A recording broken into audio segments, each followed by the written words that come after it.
Good afternoon, everybody, and welcome to our latest webinar, Using Creativity to Prove the Value of PR. I'm Simon Hooper, Senior Account Director here at Cision, and I'll be your moderator for the next hour.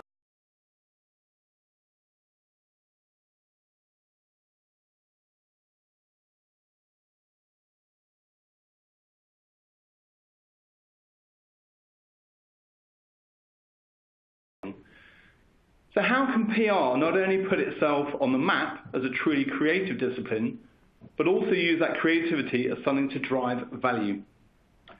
To try to answer that wide-ranging question, we're delighted to be joined by a creative heavyweight in the industry, FleishmanHillard Fishburn partner and Executive Creative Director, Kev O'Sullivan.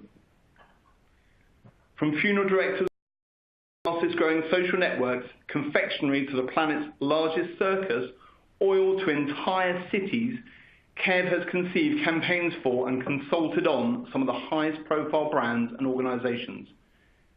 Using his unique form of facilitation, he currently heads up creativity at one of London's most prestigious comms agencies, whilst also helping flame the creative fires of the group's 3,000 plus strong network.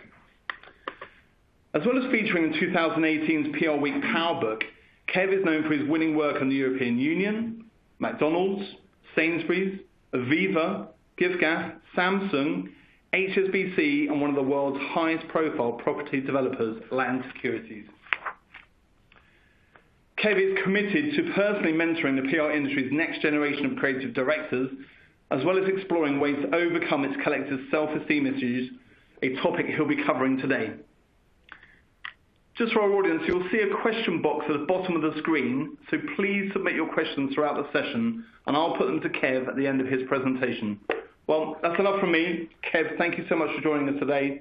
So over to you.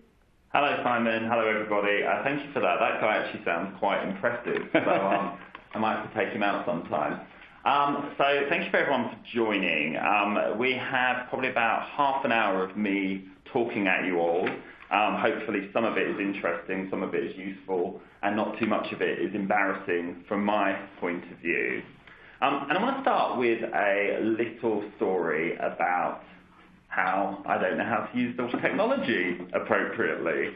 In effect, a story about a very sad young man, 14 years in the public relations industry, and suddenly hit by a moment of, I won't go as far as to say depression, I'm not sure if it was ever diagnosed that way, but actually just feeling a bit down about the whole bloody thing.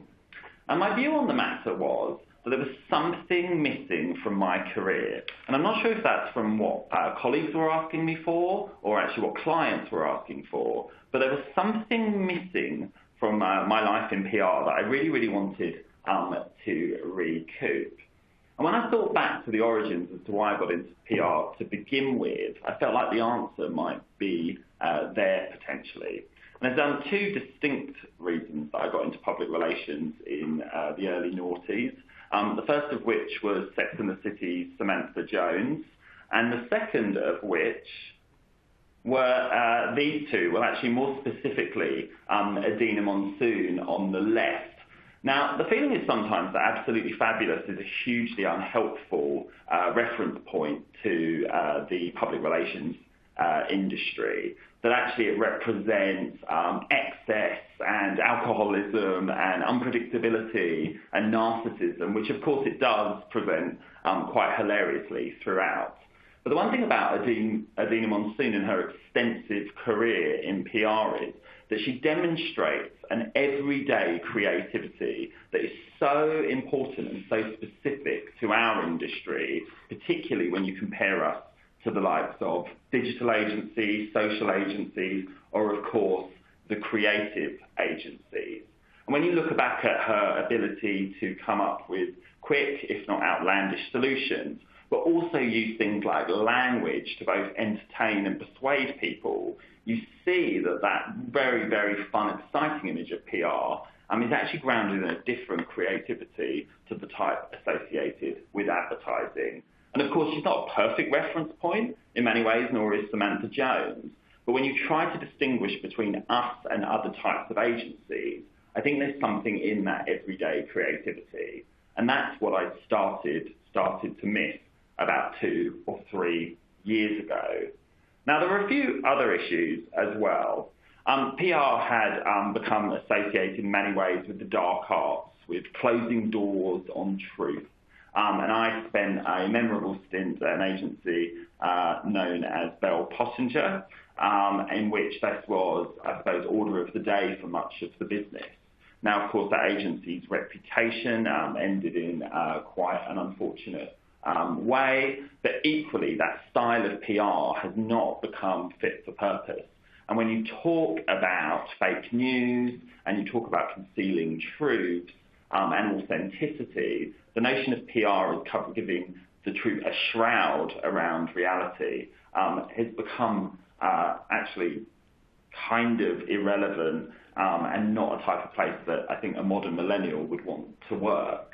Then, of course, there is the dreaded hipster. Now, I am sat here, I'm not actually wearing my trademark novelty glasses, but I do have my rucksack, my black t-shirt, and my beard and cropped hair, as well as an East London-ish twang going on, and I did spend most of my formative years in Hackney. However, we, in our classic form, are the scourge of the comms industry, often creative charlatans whose view is that anything quirky, regardless of whether it meets the strategy or not, is the way to go. And actually what it does is distract around what type of creativity is really needed in comms. And yes, of course, Adina Monsoon was all about what was trendy, what was hot, what was fashionable, but she did it with real flair. I think the risk we run with the white male hipster takeover of PR land is that you're basically getting I suppose, a monoculture of ideas and creativity, and you don't need to be shortage-based to be creative. That's a misconception. And then a slight nod to the dark arts. You also just get fairly lazy communicators as well. And Kellyanne Conway, I'm not particularly interested in discussing her politics. What I'm interested in discussing is how artless she is in what she does for a living. And actually, if we want to instill some excitement and passion in a new generation of creative communicators, then having role models like this anywhere near the spotlight is hugely, hugely dangerous. So if you think about all of those things in one place, you can understand why a naive, optimistic, young creative might start to feel a little bit disillusioned by the industry that he had found himself in. And an industry that up until 2 or 3 years ago, he'd absolutely adored every single moment of, and had very much considered it his family. I'm also conscious I'm speaking about myself in the third person, which probably paints me as a bit of a dick. However, with all that in mind, I knew in myself what I wanted to fix, and I was lucky enough to find an agency home where I could really, really do that, which was that as an industry and us as an organisation of FleishmanHillard Fishburn, that we took the notion of creativity more seriously, that it wasn't about being a hipster, it wasn't about the dark arts, it wasn't necessarily about floating things down the Thames, but actually that our creativity was about one specific thing, which I know will be dear to the hearts of the people here at Cision, which is how are you proving, demonstrating, and measuring that creativity? And in effect, the best friend of any creative at FleishmanHillard is now actually our research, analytics, and measurement team, otherwise known as intelligence, led by the almighty Ben Levine, who enables us to show that our ideas have a very, very true value in the world and an authentic reason for being. And we increasingly talk about our agency being the agency for change. Now, that's a nice notion, but unless you can really, really measure and demonstrate that change, then you're just another PR agency touting cheap creative. So if anything, we hold ourselves to our friends in measurement, as a way of keeping us straight, keeping us honest, but also giving us a sense of value and purpose in the world. Now, of course, I've made that sound all incredibly easy, but anyone listening to this will be, of course, right, but isn't measuring PR campaigns about column inches and impressions, or even a question I was asked quite recently, why do we still keep using AVE, which filled my nightmares with plenty of content? Well, I think with measurement, there's actually a bit of a task to be fairly creative with it ourselves. And when I say be creative about measurement, I don't mean make it up, don't come up with the statistics at the end of the campaign, but actually sit down and think, what are some of the new ways in which you can actually measure and demonstrate the true value of a campaign?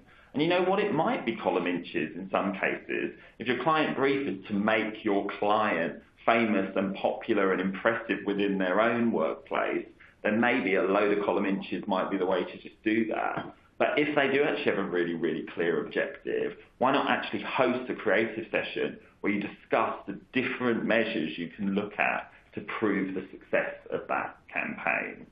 So when it comes to measurement, then in effect, like, it's one of the most could be one of the most creative pursuits of them all. Now, thinking about what do you measure? Now, here are my dear friends Harry and Meghan, just cruising around on the beach. No worries in the world, I'm sure. But the interesting thing about Harry and Meghan is not only are they one of the greatest PR stories told in the last 5 years, but they actually have a very, very specific value. And that value is actually pound signs, not only to the royal family, but to the UK economy. And if anything, I would love to see the P&L when the L is very tightly linked to Brexit, and the P is probably very tightly linked to our new American Duchess. And in effect, for every column inch or every photo opportunity or for any exciting story about Meghan's upbringing, actually UK PLC benefited in pounds and pence. Now, for this webcast, I haven't actually gone away and done the sums, but I can imagine if the royal family were looking at its next public relations move, if they had a little bit of look at the money coming in and out of their bank accounts, they could probably indicate what sums were associated with Meghan and Harry's growing popularity. And actually, I'd love to see out of the PR stunt of Kate and Wills versus these two, my guess would be that this has been far more profitable to us all, basically. Then, of course, there's something like Netflix, where modern businesses, particularly modern businesses in Hollywood, always demonstrated their success based on number of Oscars won or, of course, ticket sales. Now, if you think about a business like Netflix, it doesn't actually release any of that information. And in fact, of course, until like the day before yesterday, it didn't even have any Oscars to its name, from what I recall. But the interesting thing is they made a creative decision never, ever to reveal their viewing figures. And I think the first time it ever happened was with Bird Box, and they were probably in desperate need of doing something like that, not least because the figures were so incredibly, unbelievably high, but there had been a lot of questions about their financial success. Now, the interesting thing there is that, of course, every other film studio, by definition, appears to be outmoded or unsuccessful because they're desperately talking about the $80 billion that the latest Spider-Man movie made, whereas Netflix quite actively kept tight-lipped. So interestingly, when it comes to what you do measure and what you do talk about, sometimes it might be the details that you omit to demonstrate that you are forward-thinking. So, of course, all agencies that refuse to measure AVE, of course, have left a lot of those agencies that still do it looking outmoded and basically quite old-fashioned. And then, of course, there are some of the other hard measurables that you can look at when it comes to the success of a campaign. And we were fortunate enough to represent the World Food Programme and European Union on representing their £1 billion billion euro investment in refugees in northern Turkey. And of course, the reason that the measurement was so important here was that unless we could demonstrate that there was positive sentiment across Europe regarding the support that they were giving Syrian refugees, we wouldn't be able to unlock more funding. So actually, when it comes to the importance of measurement regarding the creativity of campaigns and the impact of campaigns, it can actually be a life or death situation. Fortunately, in this one instance, this hugely successful FHEU campaign did unlock further funding. And in terms of proving the value of our work, that's far greater than just measuring a few column inches. Now, of course, there are going to be some classic measurement of PR success, and we shouldn't necessarily turn our back on the importance of awareness or the importance of engagement, because actually that's where PR can sometimes perform the greatest. And actually thus we should be thinking about what are our relationships like with other agencies and other types of communications that pull different triggers. And in fact, being part of the mix is increasingly important. I do have a few thoughts on what people should be doing when conceiving campaigns that they really, really want to have distinct measurable value for their clients. And the first of which is quite simple. Create your own form of measurement. Before you embark on a campaign, really, really think about what is that one thing that the client's looking for. Now, of course, if it's a pair of sneakers that you're about to launch or the latest brand of gin, it could well just be sales of that bottle or sales of those shoes.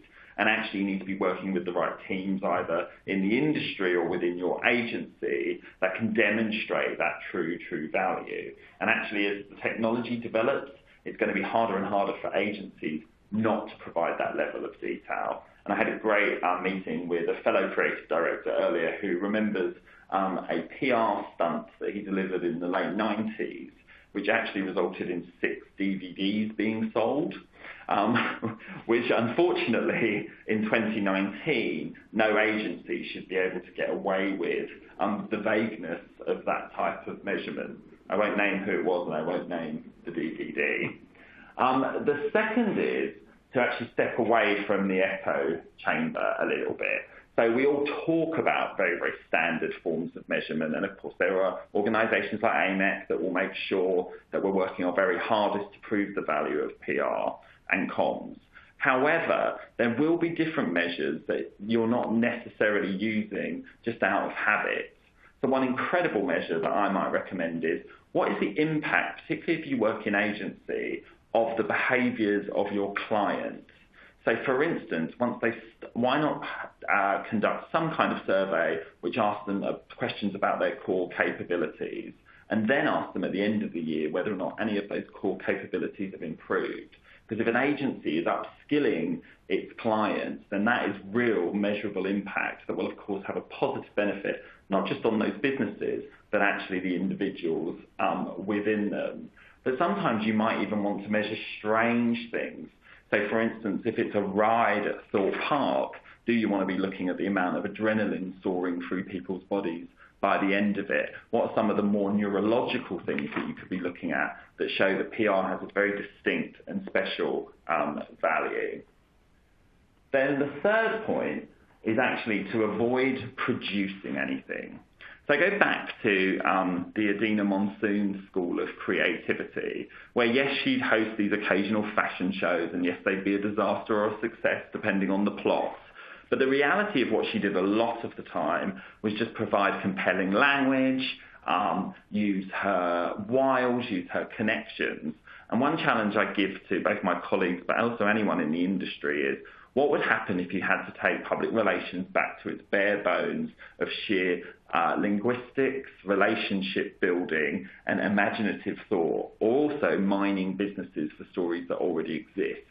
Take out any mention of content, take out any mention of the stunt, and just see what you could achieve. And I think the measurable value you'd have to that business becomes so much easier because the level of investment has been so much lighter. And actually what you're just investing is human creativity rather than any materials. And then the penultimate point is to get better at feedback. This is a piece of advice I've been trained to for the last 36 years. I assure you I'm getting slightly better. But this idea that actually measurement comes from marginal gains, and that actually there's no point in just rejecting something when it doesn't land right the first time, and actually thinking about how do we evolve our creative, how do we optimize. And when I mean optimize, I don't just mean in terms of search or in terms of targeting, but actually as we develop creative as agencies, as individuals, as groups, as an industry, how do we make sure we're listening to that feedback that we're getting from consumers and media and actually grow throughout? And the reason this becomes quite disconcerting sometimes is we all agree that research stories and floating things along rivers are representations of bad creativity, and yet we all rely on them so much. And in fact, the biggest creative ask of all is, can we come up with 2 things that in 10 years we'll be bored of hearing about them rather than those 2 tactics? And then just finally, and this is probably the biggest ask of all, and I can't promise that I've never done this, but actually to really, really see our industry continue to grow, continue to evolve, and to continue to provide that measurable impact, I ask all the creative minds out there, so that's pretty much anyone who works in comms, to stop with the copying and pasting, because actually if you suggested one idea to a client and it didn't land particularly well, then you have both a moral and intellectual duty not to try and land it with another client. And so when it comes to, again, the industry getting better, the industry getting those marginal gains, and that industry demonstrating its creative value not just to our clients but to the world, we have to keep generating new ideas. And so with all of that weird, wild thinking in hand, and this mission to basically upgrade not just the creative that we produce, but creativity within the PR industry, I find myself no longer with this sad look on my face, but actually feeling the love all again. So thank you for listening. I hope that was remotely helpful. Kev, that's brilliant. Thanks so much indeed. Should we... Oh, sorry.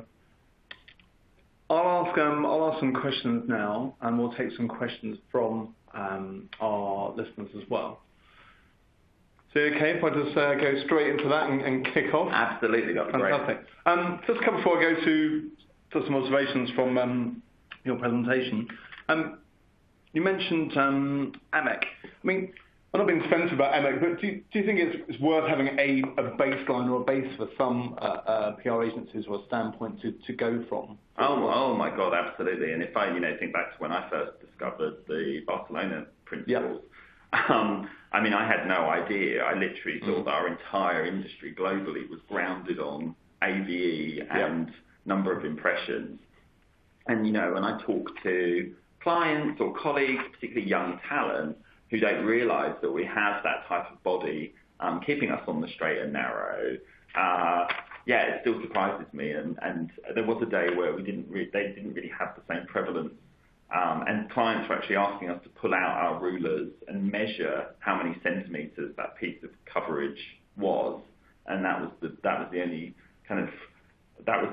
standard that we were working to. So I mean, I think it's utterly crucial, but I think just using that as a kind of go-to when it comes to measurement can lead to a slight laziness from time to time. Okay.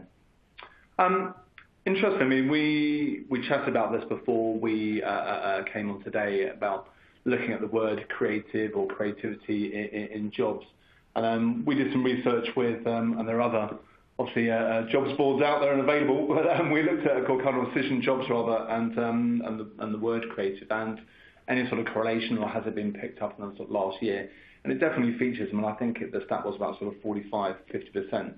And we looked as well at, I looked at an article that just come up in PR Week. I think it was featuring Edelman. I mean, Edelman are looking to add, 600 creatives and planners from advertising. I mean, do you think this is the start of a trend for big agencies to poach that sort of creative talent from advertisers?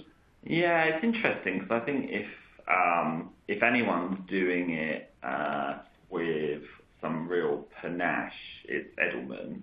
I think they appear to have made a decision that they want to not emulate a creative agency, but certainly take some of the best parts of a creative agency and fold it into their existing network. And I mean, you look at their client wins, it's obviously working for them in a particular way. Do I think that's where big agencies should all head?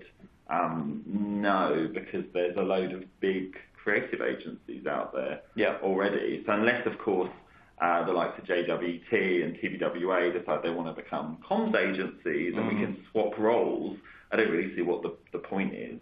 Okay. And do you think PR takes creativity seriously enough? I mean, I know obviously you're passionate about it in a PR common sphere, but do you think PR does take it seriously enough?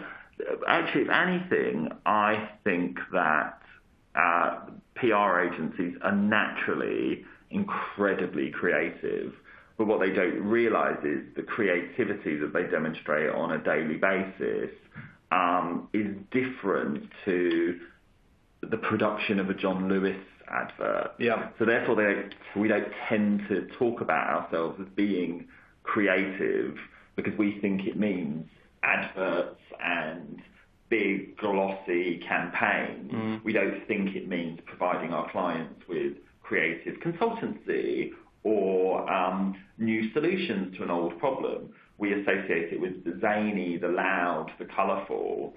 There's a little bit of snobbery about the word creative as well, because I think a lot of senior comms professionals would prefer to be considered strategic, and therefore when they hear the word creative, they're like, ugh, not one of those, zany hipsters again. They actually think it's probably quite a demeaning, less serious role to take on, which I can see why, as I talked through, there's been a lot of things to corrode the reputation of a creative type in PR. Yeah. And also, do you think some might view creativity as just a nice to have that's viewed as an expense that should be removed as well, perhaps? Yeah, it's interesting because the cost of us comes up quite a lot. Oh, really? And I don't know if that's because there's it's a supply and demand thing. So, for instance, from the second I walked into my first grad trainee scheme, I was taken by the notion of I get to come up with ideas. But I know for my peers, actually, they were far more interested in client relationships or hosting events or media relations or, more latterly, social strategy. And actually, if you're really, really passionate about creativity, I think the assumption is, well, wouldn't you be better in a creative agency? Whereas I actually loved the notion of ideas generation, but in the wacky world of public relations. And I think more and more people are starting to see that. But because there's a rarity in that passion and that interest in creativity in our industry, I think we become quite an expensive asset sometimes. Okay. But we're worth every penny. And then earlier, you were very honest and you talked about, dark arts, etc.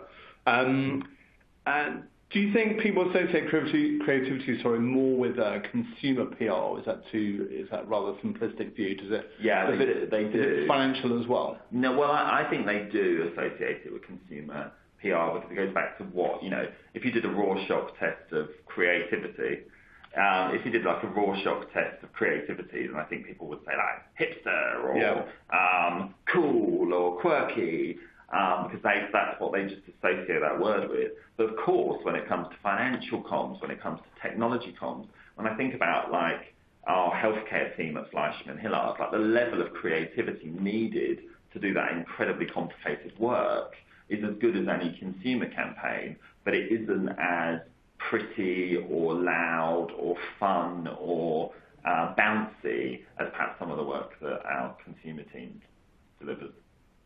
I wanted to pick up on some of the analysis or the evaluation or the data piece, there's quite a few questions around creativity and data, and you looked at it in your presentation as well. And you obviously cited the great intelligence at Fleischmann and Ben Levine. You alluded to some of it, but how can creativity work with analytics teams to produce the best campaigns? How do you sort of see those two working side by side? Well, the first of which sounds like a bit of a death sentence in some ways, is a lot more testing prior to actually launching campaigns, and increasingly actually proper testing before even suggesting campaigns to clients. So especially if you're working on a social first campaign, you should be able to demonstrate where and how that campaign will flourish based on the data.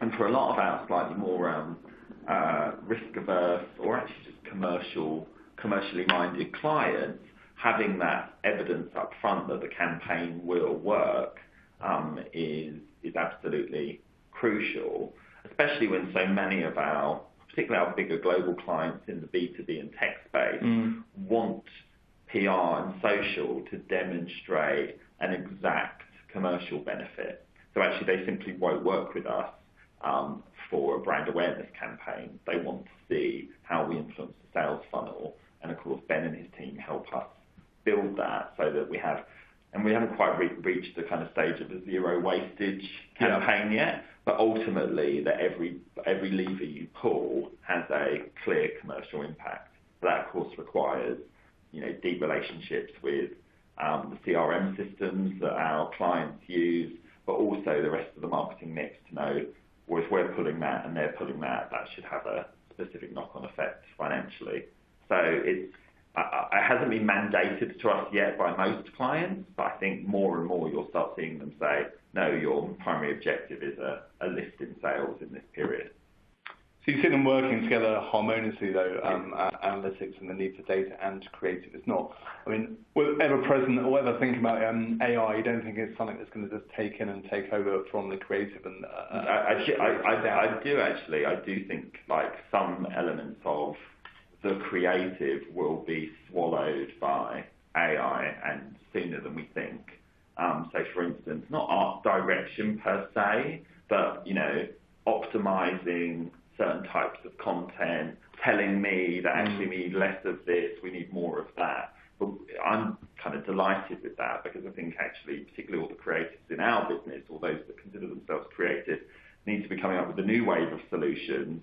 Let's get an AI bot to deliver our research story ideas based on what the Daily Mail online is writing, and leave the rest of us to come up with something a little bit more groundbreaking. I guess it goes back to that art versus science question, really. Yeah, and also I suppose the notion of, I can't remember if it's the fourth or the fifth industrial revolution, but AI is supposed to be taking on a lot of these tasks so that the next fuel becomes human creativity again. I've got a couple of questions actually, and hopefully not too personal and testing, but it's about things you've worked on in the past as well, maybe things you're working on now. How often have you found a client's brief completely inoperable, so beyond any creative talent that FHF or Fleischmann can add to lift the campaign? Have you ever had a situation like that?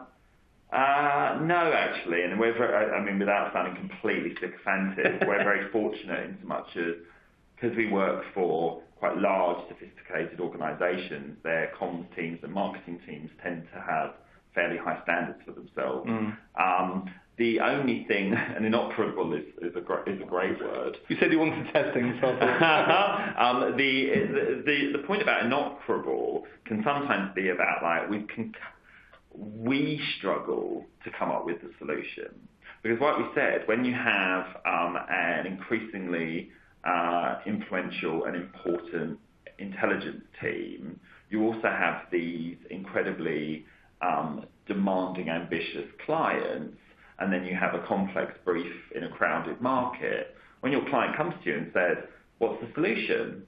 We're fantastic. In fact, we're large consultancy of the year, but it's really, really hard to actually respond to these kind of, I don't know, alpha challenges. And, you know, we always do, but that requires a lot of grit, that requires a lot of resource. And sometimes I wonder how do some agencies genuinely respond to demands, the high demands of clients, because we're incredibly fortunate with the huge amount of talent that we have in London and, of course, our heritage. I wouldn't want to be out there on my own trying to respond to those clients' needs.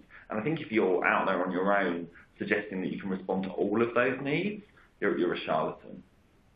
And I'm sure, as you mentioned earlier, I think working on things like the World Food Programme, I mean, that's so tangible to unlock further funding through the results of your creativity or PR. That's just tremendously rewarding to work on something like that. But there must be some testing briefs that you get and you think, crikey, I'm not unpassionate or just passionate about this, but you have to get behind it and do your best. Yeah, it helps that I'm a sociopath, so it's all fine. There's no brief that I can't find feign some interest in. And in terms of that journey of creativity, how does the journey of a creative idea get to execution? What is it for some of the people on the webinar today? How would that start? Well, we're very much committed to insight-led creativity at FleishmanHillard. If it's not grounded in a genuine human truth about our audiences, then we don't even start the creative process. So actually, we have people like Dee O'Connell, Ali G, Richard Dale in our New York office, Kelly Baker in London, who are basically just devoted to unlocking those aha moments that actually make my job a lot easier. I don't know how they do it. It's such a beautiful mix of art and science.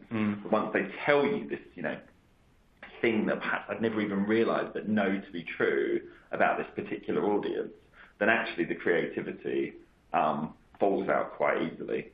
So I think I have a lot to thank our planners and our insights pros, who are of course informed by Ben and his team, for those germs of an idea.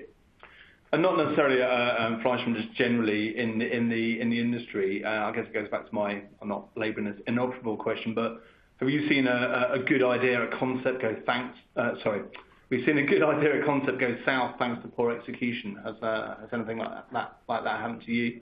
Probably, and I probably was the one responsible for the insight, responsible for the creative, then responsible for writing the press release, and it's probably utterly disastrous and mismanaged.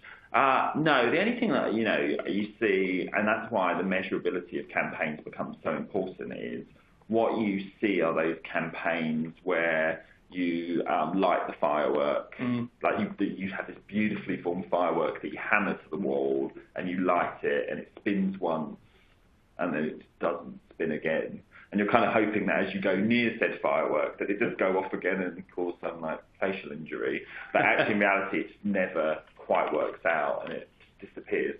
And I have had countless experiences like that I don't care to relive. You referenced earlier, and I think it's in your bio as well, that you take mentoring in this industry pretty seriously as well, and you're involved in it. How important is mentoring when fostering creativity? Why is mentoring important to you? Because it's really important to me because I had such great mentoring throughout my entire career. In fact, I have it two incredible mentors still today. And so I have that to thank, I think, for any success I've ever experienced. The thing as well is that I think, and I have heard this officially, that people in marketing and PR tend to suffer from self-esteem issues, and actually it's an industry that attracts low self-esteem because you borrow affirmation from your client. But of course, if you're being mentored and coached and encouraged in the right way, you might actually see some skills and strengths that you didn't even realise you had. Now, for me, that works on two levels. One is we get to access loads more value from our colleagues and teams. I run out of ideas on the regular. It's amazing to have people with better ideas able to speak up. On the other side, watching somebody who would never have described themselves as creative actually aspire to be a creative director is amazing for me, because I know how good the life of a creative director is, and I want as many people to experience that as possible, particularly the people I coach and mentor, because I tend to like them a lot as well. And do you mentor people as well yourself? Or I do. Mentor-mentee? I do. Well, I'm fortunate enough at Fleischman to have 12 creative apprentices. Wow. Who I adore with all my heart. And then I have a few ex-colleagues or people I've just met over the years, fellow creative directors that I've taken under my questionably helpful wing. Okay. One more question from me, then I'll move on to some others from people on the webinar. In your opinion, who's the most creative person you know in the industry? I won't do that cheesy thing of saying my boss, although both Jim Donaldson and Ali G are incredibly creative. My ex-business partner, Lottie Jones, she's currently a creative consultant, creative partner at Freud's, one of the greatest minds in our industry. Yes, anything she does seems to turn to gold, so very impressed by her. And I think, again, going back to that everyday creativity, I suppose you look at, if it's political advisors or even some of, I won't necessarily mention Lord Bell, but people whose creativity in the advice that they give that I think is really, really impressive. And I think some of the kind of best agencies in town, be that, Today Blue Rubicon or Portland or Freud's, are all kind of led by those people, like creative souls rather than creative with a capital C. I've got more for you. We're not going to let the barrage give up. We're going to go back to your presentation now. Question here, would love if you can explain or expand on your don't create anything new point. Yes, right. And actually, this is don't create anything new. So let's take an example. A client comes to you and they say, we have £10,000 and we want to launch our latest flavour of yogurt. Now, my instinct would be, right, 10 grand. So the agency will want to take X percentage of that. And then the other X can go on either hiring a clever Instagrammer or producing a fun graphic or just in effect creating stuff in the classic words, the kind of classic advertising agency sense of create. What I would perhaps suggest is the agency take all of that fee and come up with something clever that they can say about said yogurt with no paying for influencers or no paying for set builds that actually has some plausibility to it. Now, if I were to think about how I get there, it could be anything from asking the business everything about the ingredients, seeing if there's any strange, interesting anecdotes about that, but equally seeing if there's any weird or crazy, interesting people who work in the supply chain that might be able to tell the story as well. But in effect, go digging for gold, but without creating anything too shiny yourself. It's really hard to answer that question without having an actual brief, but in effect, take all of the fee and use your wits. Rather long question here. It's around tailoring metrics. So appreciate the need to tailor metrics to each campaign, but as an in-house practitioner, we're setting our strategy and want to be fairly consistent in how we measure so we can demonstrate MON and month-on-month and year-on-year uplifts. Currently, we're using sessions to site, domain authority of sites, links back to our website, as well as reach and engagement. Do you think there's anything else we might be missing? Thanks. Yeah, it's interesting because without knowing the nature of your business and probably what matters to the C-suite within that business, all of those sound incredibly logical. I couldn't really tell, did they have in that list anything regarding sentiment or equally your employee engagement? Usually the best barometer for any PR campaign is whether or not your own people firstly saw it, heard it, engaged with it, but also felt prouder of where they currently work. even though you might be a tiny, tiny business, I think there can be some pretty hard evidence that a solid, proud team with low turnover is a great reflection of whether or not you've got the right level of PR. Thank you.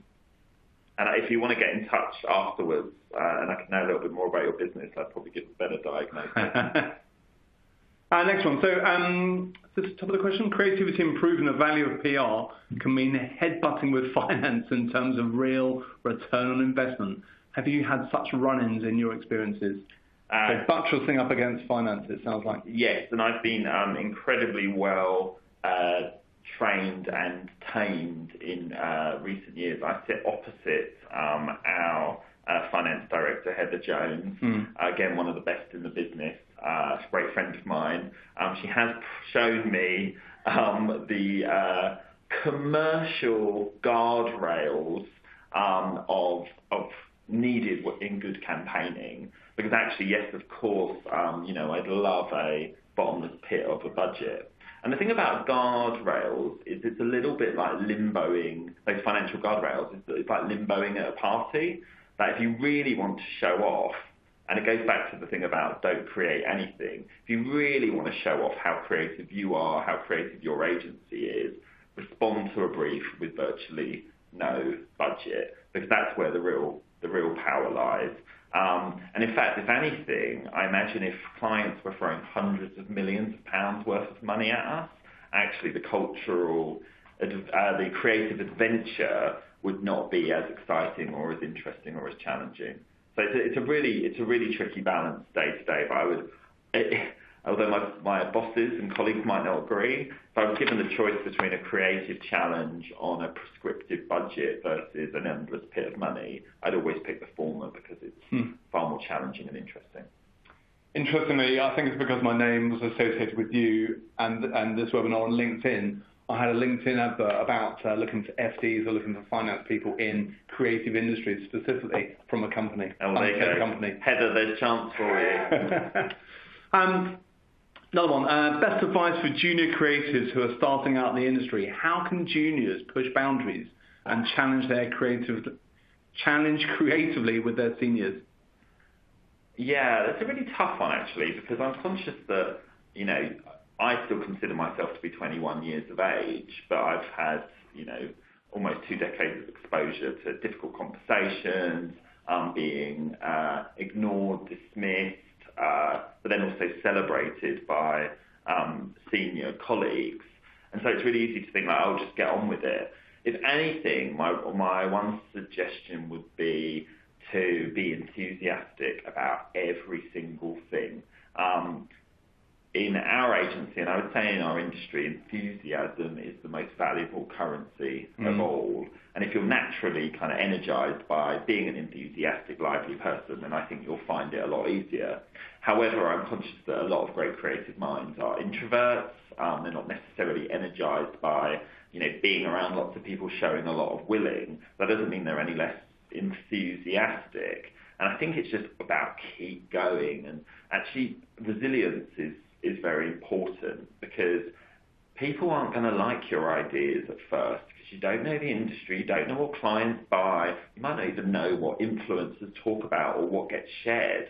Like you're stuck in your little kind of Generation Z bubble. You won't know the business side of it or what's actually marketable. So the only thing that you can do is just keep going and also keep listening. So there's stuff that just sells better than others.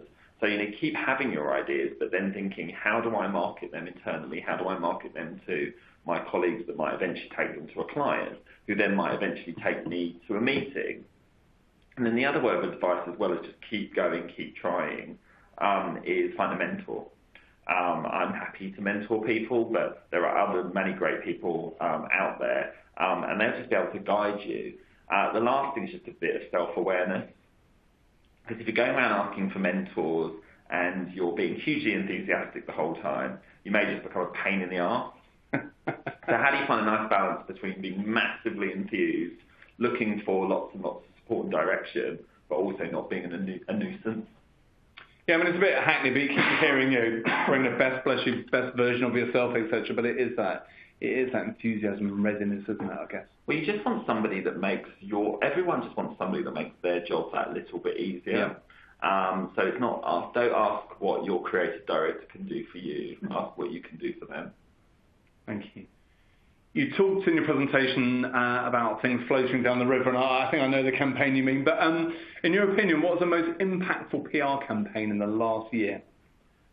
In the last year?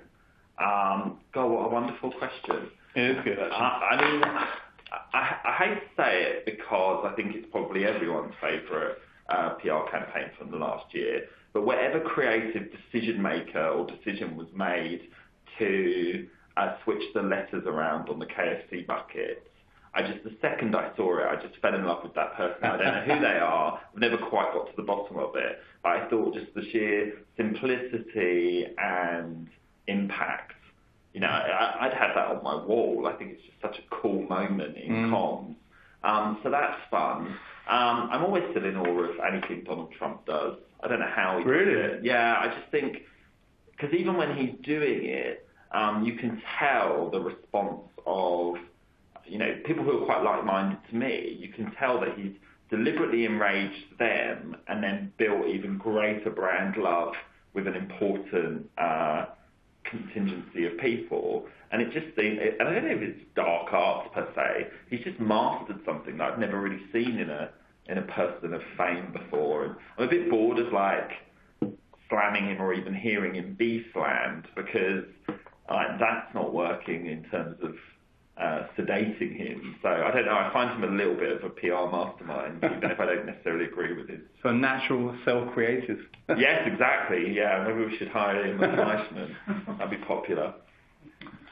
Another one. What 3 things should a good creative campaign have? Well, one is measurement, of course. What's its value to the client or to the world around it. It should probably have an element of in fact, it should definitely have actually a real element of the brand or the business, because actually quite often you can do some really, really smart, clever stuff that excites people, but it has bugger all to do with the organisation that's delivered it. And in fact, that goes back to my point about copying and pasting. Yeah. If you're copying and pasting a solution, it's not really a solution fit to that particular client. And unless it's got the essence of that brand or business, I think you're again being a bit of a charlatan or pulling the wool over your client's eyes.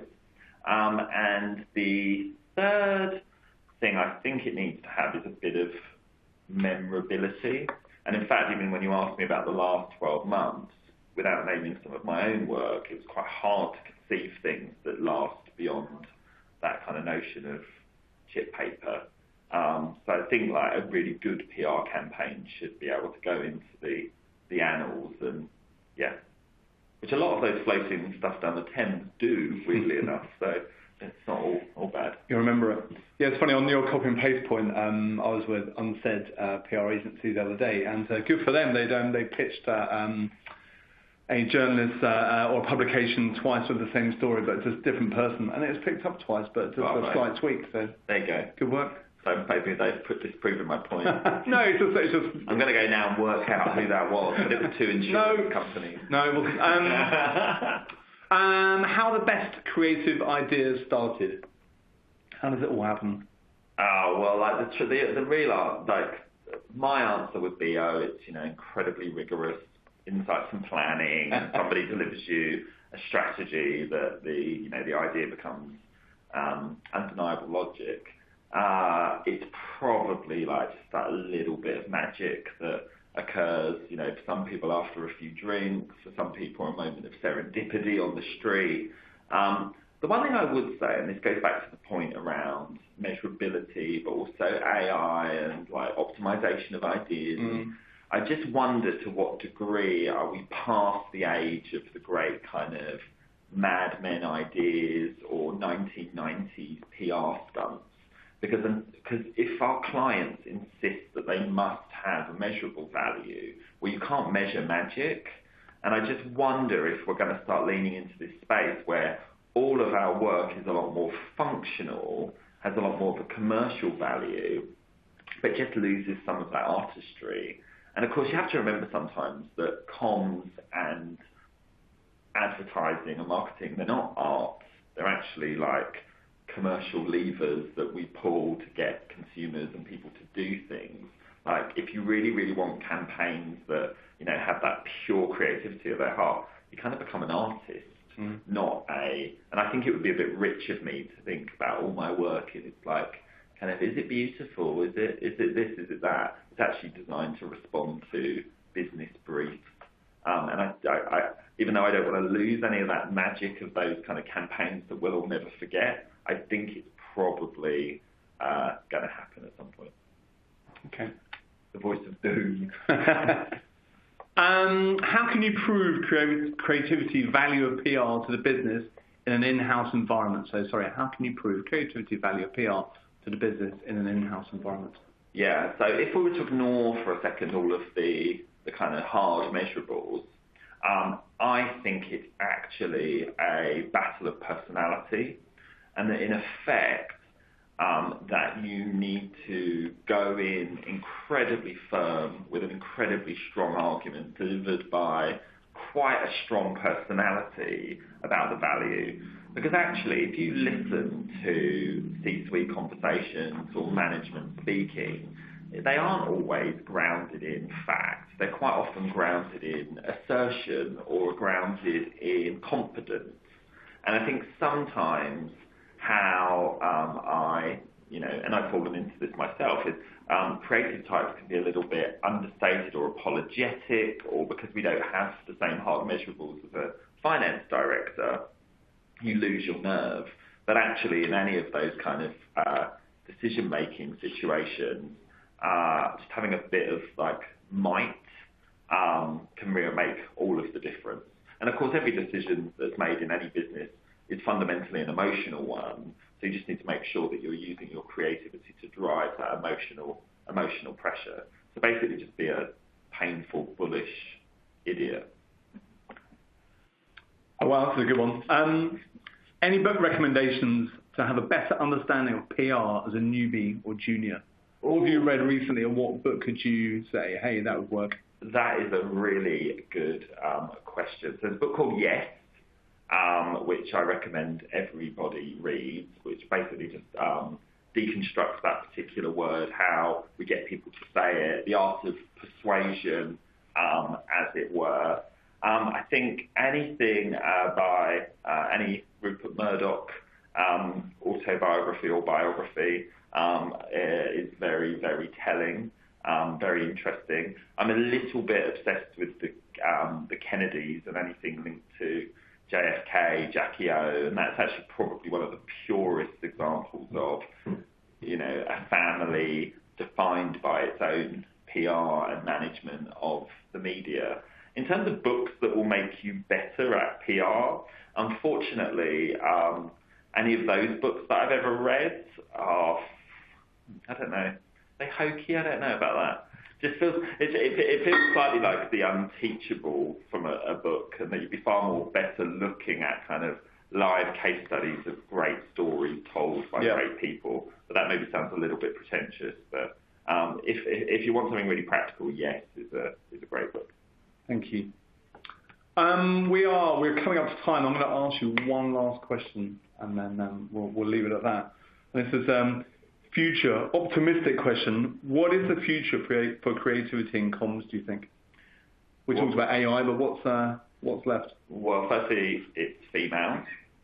Hopefully it isn't exclusively white. Hopefully it isn't exclusively straight. I think we have heard a lot of the same ideas over and over again because they're coming from the same type of people. So be it diversity inclusion, be it any form of social reform, hearing more types of story and more types of creativity from different types of people is utterly crucial. If anyone has any ideas how we attract different types of people to our industry effectively rather than just badging up some nice initiatives, then I'm all ears. There's some incredible people out there doing some really impressive work, particularly in the UK at the moment, about getting more ethnic minorities, more LGBTQIA into the industry, but we have got a long way to go. And a big thing about like the apprenticeship scheme that I run at Fleischman at the moment is I think it's predominantly female, and there is just like, and maybe this is too anecdotal, but there is just a genuine distinction to the type of ideas that I hear from that group of people that I do, from maybe people who share, my gender or, my background. So yeah, diversity will really transform our industry. Kev, thank you so much. That's all we've got time for. I've genuinely enjoyed that. Thank you so much for your time. So much. Well, that's it. We've got a breakfast briefing coming up on the 5th of March. That's our next event, and this will be available online, so you can hear Kev again and again and again. Thank you.